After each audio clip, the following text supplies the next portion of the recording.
My alma mater, Apahasa.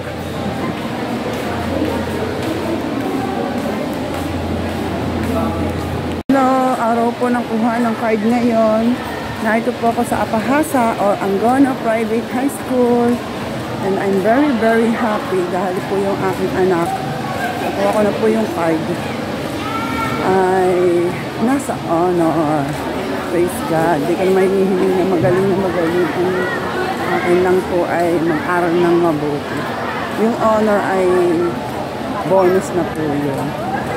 On my way home po ay titiin pa ng mga ulam.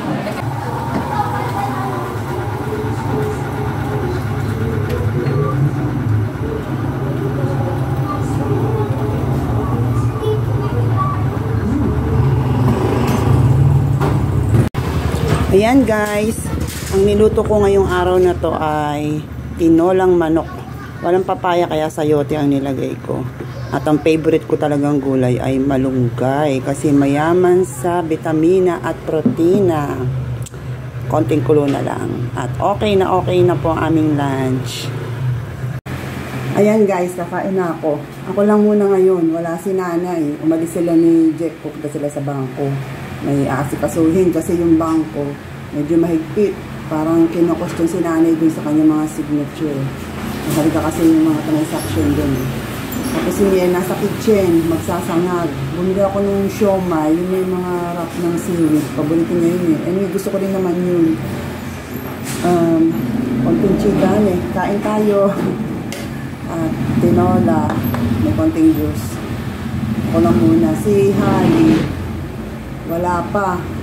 Nasa work pa siya. Nag-chat siya sa akin na late na siya uuwi. Kasi tawag dyan, masama daw yung katawan, parang tatarangkasuhin. Kaya sabi ko, sige, pahipahinga ka. Maya siguro na ito na yung pag medyo nakatulog na. Pray lang muna ako. Lately po, hindi ako nakapag-upload ng aking mga vlog-vlogan o video-video. Wala kayo napapanood pero di ba nakakalibang naman talaga manood ng mga video ng mga friends mo, no? Kahit di mo yan nila like, sigurado nanonood ka. Just inaalam mo kung ano yung mga ginagawa niya sa buhay. Tapos kami mga nanay, normally laging ganun at ganun ang ginagawa namin. Laba, luto, liquid, linis. Medyo naiiba lang yung mga concept kasi siyempre, iba yung niluluto mo, hindi naman pwedeng adobo ulam mo ngayon. Tapos bukas yun na naman ang ipopost mo na nagluluto ko ng adobo. Nagluluto ka ng adobo. Sensya na may pagkabulol. Galing ako ng school. Bumuha ako ng card ng anak ko. I'm very proud na nasa honor siya. Actually, sabi ko naman, kahit wala ka sa honor, basta ang mahalaga, ito, bakingin naman sa amin. Ay pagkat na maintain mo yung grade mo at hindi ka babagsak, eh okay na sa akin yun. Pero kung yung nagkaka-honor, effort niya talaga yun. Kaya talagang like siyang pinagpipray kay Lord, nabigyan siya ng wisdom kasi doon sa Angono, hindi biro ang pag-aaral. Galing kasi siya ng public school, nasanay ka sa routine. Noong panahon ng pandemic, nag-first year at second year siya, sabi ko sa kanya, mag-public ka muna kasi panahon ng pandemic. Tapos, pagka natapos ang pandemic, enroll kita sa private. Parang ayaw na niya kasi nandun yung mga friends niya, nakapag-adjust na siya. Tapos, sabi ko, lipat na kita sa private, ayaw na niya. So, pabor naman po sa akin yun. Since talagang wisdom ni Lord, talagang favor ni Lord na nung in-enroll ko po siya sa private, ngayon lang naman yung 2 years yung senior high niya eh. Malaki po pala yung nagiging voucher. Buti na lang pala hindi ko siya inilipat ng second year kasi baka konti lang yung mabawas. Ngayon halos kalahati ng tuition. Kinuha ko po siya ng half cash. So every yun, 4 months, 5 months, 4 months, ganun. Sorry po, maingay sa amin. Bumili ako ng microphone na para pag nagsasalita kahit maingay, napabawasan yung ingay. Parang hindi maganda. Kaya nilalakasan ko na lang minsan yung boses. Ayun. Tapos, saan na ba ako? Yun, nakapag-adjust siya ngayon nung nalipat ko siya sa panibagong school. Kasi nung una parang ayaw niya. Pero ngayon medyo gustong-gusto na niya at nako yung anak kong yung bunso, yung si Miel. Talagang kahit sabihin very ano kasi siya, yung ma-friend talaga siya. Yung mga anak ko ganyan. Kasi ako nung high school ako, parang may pagka-introvert ako. Ngayon na nga lang nawala, nung tumanda na ako, na-develop na sa akin itong pagiging madaldal. Makwento na lang, wag na lang madaldal. Makwento. Kasi syempre, kukwento mo lang naman yung buhay mo, hindi yung may buhay ng may buhay, ano. Buhay ng may buhay, parang patay na nabuhay. Ayun. Hindi, tuloy ko na yung kain ko. Kasi mamaya, pagkatapos ko nito, kapakain pa ako ng aso. Tapos, pahinga nga lang ako pagkagaling sa school, ay mag-grocery ako ng kaunti. Tapos, kailangan ko maglaba ng mga damit. Kasi kung maglalaba ako ng uniform ng paunti-unti lang, sayang naman sa kuryente ng washing machine. Kaya, isang labahan na lang. Ayun. Kaya, kain tayo.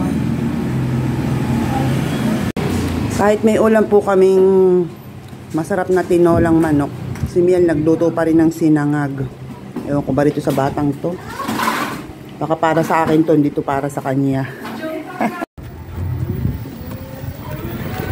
Lakad na ako, grocery ng kaunti.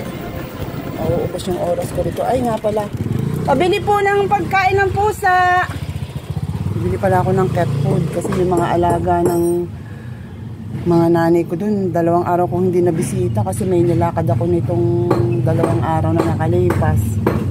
Sigurado mga gutom na yun, hindi mga nabigyan ng pagkain.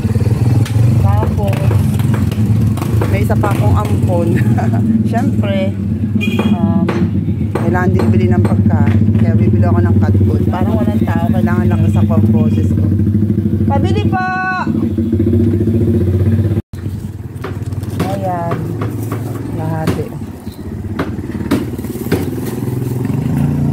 Pagka bibili ka ng cat food, mas mura-mura eh. Mga 3 days consumption sa 60 pesos kalahating kilo.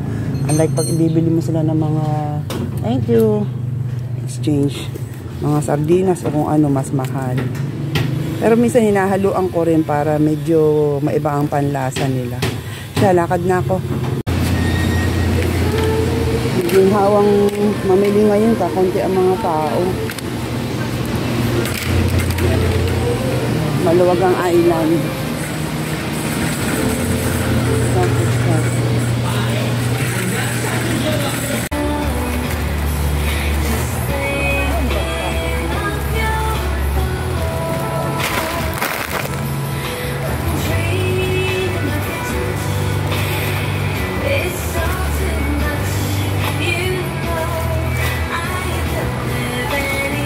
Sabi ko pag mag-grocery ako, maghanap ako ng sipit. Kasi yung mga sipit ko madaling maubos. Ito. Mga sipit. Alam mo naman mga nanay. Kailangan ko nang magdagdag ng sipit. Mas mura siguro ito, mas maramihan. Ang hirap ng malabo ang mata. Ito na lang, 60. Bibili nga pala ako ng extension. Kalimutan ko. Kasi mga saksakan sa bahay ay ano na eh. May mga problema, may mga saksakan. So hanap ulit ako.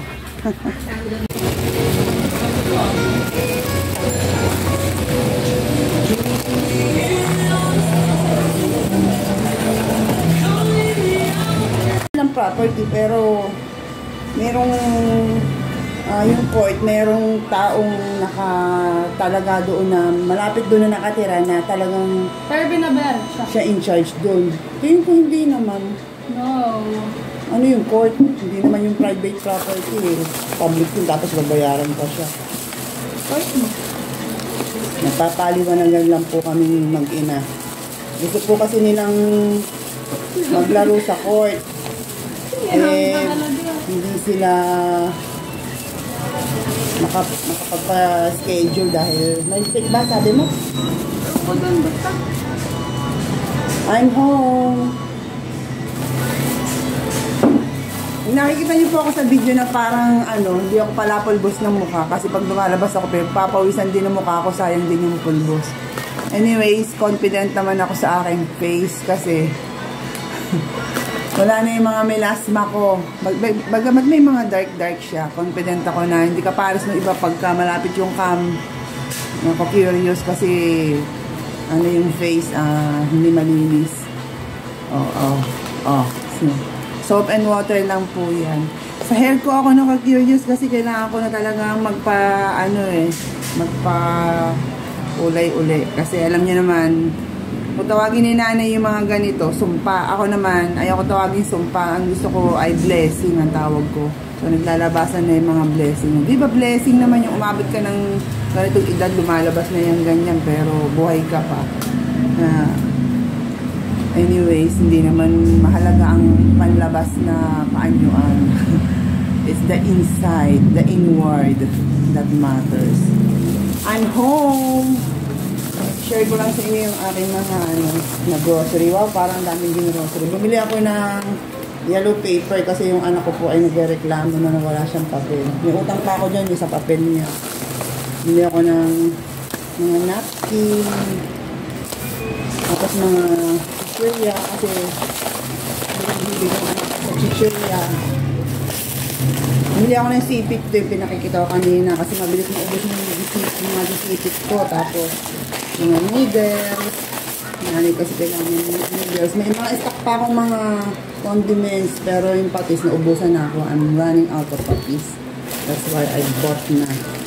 Pancit canton, mga sugar, may noodles pa.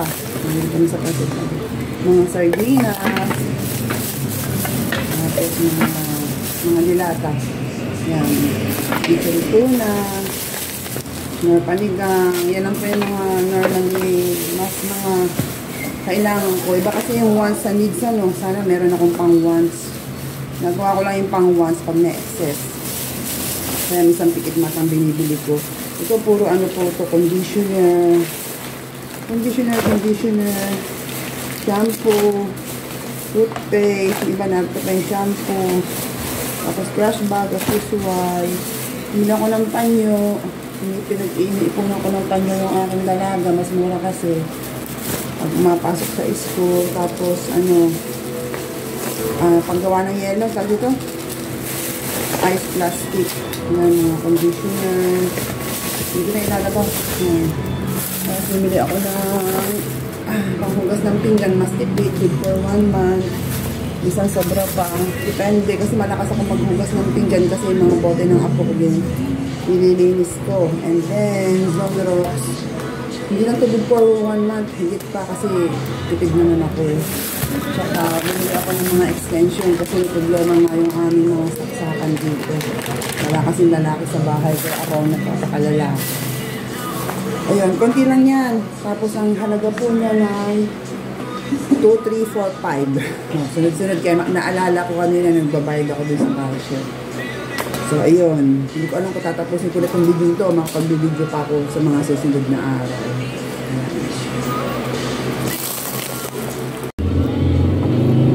Nilalagay ako ng mga expiration. Sayang kasi yung mga stocks ko, hindi ko mga nagagamit. Aabutin pala ng mga pagka-expired dyan. Nilalagyan ko na ng label para alam ko kung kailan ko hanggang kailan dapat gamitin. Sayang eh. May tapong pa yung dalawa. Sayang.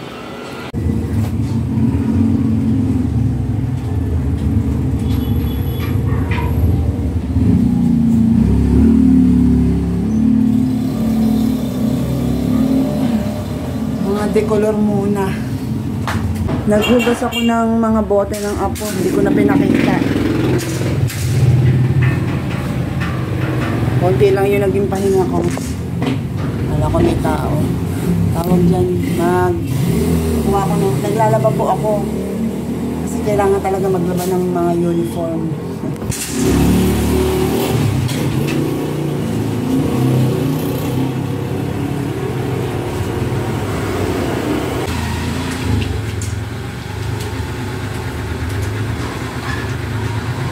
Sinasama ko na rin po.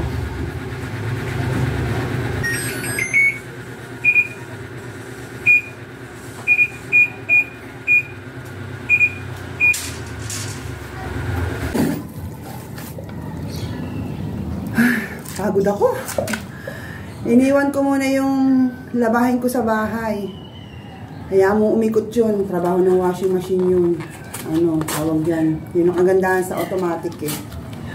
Pag hinulog mo yun, lagyan mo lang ng tubig, sabon. Gagawin na ni washing machine yun. Tapos, ang gagawin mo na lang, kukunin mo na lang yun, tapos isasampay. Nagdala ko ng paper plate kasi tuwing pumupunta ako rito, yung mga kainan ng mga pusa, lagi nawawala. Kasi yung mga worker dito eh, siguro na dudumihan o nababagsakan. Nakaabang na yung mga alaga ko. 2 araw ko silang hindi napuntahan kasi may pinuntahan ako kahapon. Tsaka nung isang araw. Sa ibang pagkakataon ko na ipakikita sa inyo kung yung ginawa ko na napakaganda. Ito po yung alaga ng nanay ko nung baby pa yan, pinapadede ni nanay. Wala si Dayo. Baby pa yan, inalagaan ni nanay. Tapos nung pumunta siya sa Amerika, iniwan niya yan sa pamangkin ko. Kasi pinapadede nila. Kasi may sakit yung nanay niya noon eh.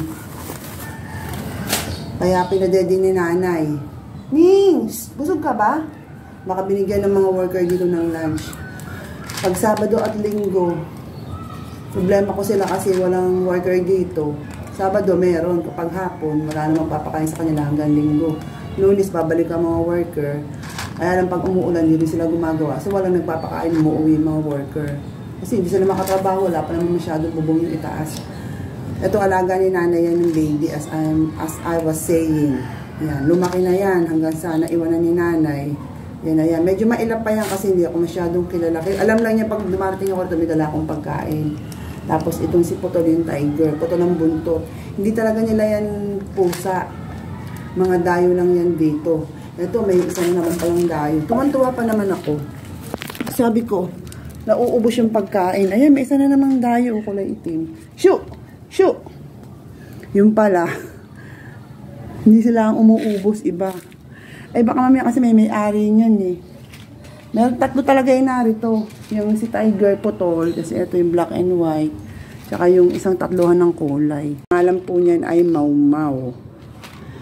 Si Putol, iba ang pinagkakaabalahan. Kasi feeling niya kasi bahay niya to eh, territorial ba ganon. Ayaw niya may ibang dadayo. Siyang bantay dito. Ang tapang po niya, nangangagat yan. Wala yung isa eh. Pahinga lang ng konti dito, babalik na rin ako sa bahay namin. Tatapusin ko na po yung aking video. Salamat po sa inyong panonood. At marami pa ako talagang gagawin kasi bukas may lalakarin na naman ako. Kaya ayun. God bless you all po. Thank you for watching.